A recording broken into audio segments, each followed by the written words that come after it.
धूप में नहाया हुआ स्कूल का आंगन बच्चों के दिन के लिए छोड़े जाने के आनंदमय अराजकता से भर जाता है।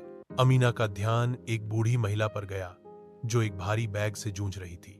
बूढ़ी औरत दिल से दुआ देती है, मेरी बेटियों, अल्लाह आपको बहुत खुशी दे और आपके जीवन में आसानी हो। विज्ञान परीक्षा के दिन परीक्षा हॉल घबराहट भरी ऊर्जा से गूंजता है। अमीना पीली और चिंतित अपनी कलम से खेलती है। आलिया की आवाज तनाव को चीरती है। अमीना, क्या तुम ठीक हो? तुम कल ठीक से पढ़ाई भी नहीं कर पाई। अमीना कमजोर आवाज में जवाब देती है, हाँ, मैं बस अल्लाह पर भरोसा कर रही हूं। अमीना पर राहत छा जाती है क्योंकि प्रधानाचार्य घोषणा करते हैं कुछ प्रश्नों में कुछ त्रुटियां थीं, इसीलिए सभी को अतिरिक्त 15 मिनट दिए जा रहे हैं। परिणामों के आने पर स्कूल का मैदान प्रत्याशा से विद्युतमय है। आलिया कहती है, सचमुच आपकी अच्छाई रंग लाई।